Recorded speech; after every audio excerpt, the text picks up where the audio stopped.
Assalamualaikum warahmatullahi wabarakatuh. Perkenalkan, nama saya Agusti Ramadi dengan NIM 2021133008. Di sini saya akan membahas tentang dinamika permukiman, yaitu dengan dosen pengampu Ibu Marani Octavia Magister Sains. Di sini saya akan membahas tentang dinamika permukiman. Dinamika permukiman merupakan suatu proses keadaan permukiman dari suatu keadaan ke keadaan yang lain.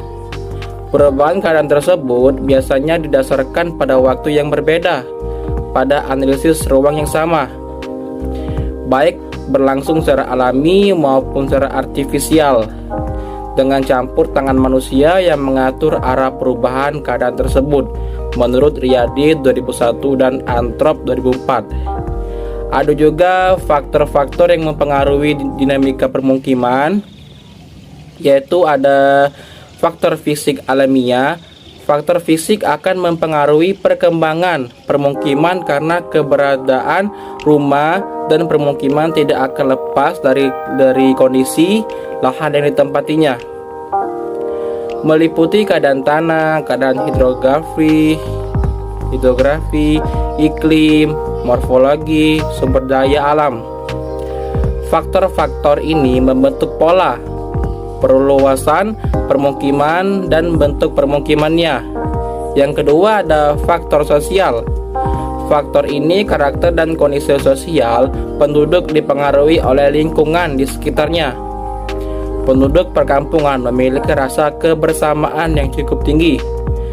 Ada juga ada faktor budaya, pola hidup yang menjadi kebiasaan di kampung-kampung yang masih terbawa dalam lingkungan kehidupan kota, diantaranya dalam menjaga kesehatan, lingkungan, dan kebersihan.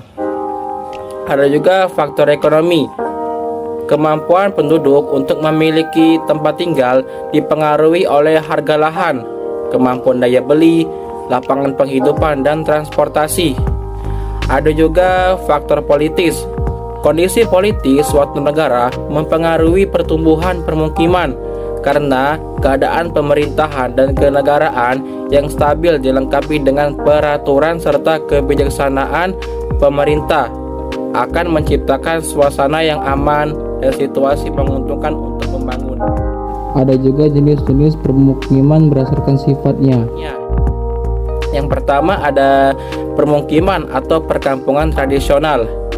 Perkampungan seperti ini biasanya penduduk atau masyarakatnya masih memegang teguh tradisi lama, kepercayaan, kebudayaan, dan kebiasaan nenek moyangnya secara turun-temurun dan rootsnya secara kuat. Tidak mau menerima perubahan dari luar walaupun dalam keadaan zaman telah berkembang dengan pesat. Yang kedua ada perkampungan darurat. Jenis perkampungan ini biasanya bersifat sementara atau darurat, dan timbulnya perkampungan ini karena adanya bencana alam.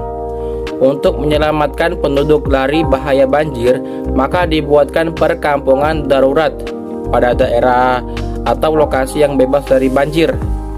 Mereka yang rumahnya terkena banjir untuk sementara ditempatkan di perkampungan ini untuk mendapatkan pertolongan, bantuan, dan makanan, pakaian, dan obat-obatan. Begitulah pula ada bencana lainnya seperti adanya gunung berapi dan meletusnya dan lain-lain.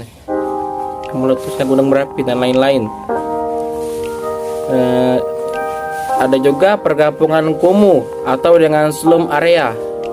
Jenis permukaan ini biasanya timbul akibat adanya urbanisasi, yaitu perpindahan penduduk dari kampung pedesaan ke kota. Umumnya ingin mencari kehidupan yang lebih baik. Mereka bekerja di toko, di restoran-restoran, sebagai pelayan dan lain-lain. Sulitnya mencari kerja di kota akibat sangat banyak mencari kerja, sedang tempat pekerja terbatas. Maka banyak di antara pekerja terbatas, mereka menjadi orang gelandangan.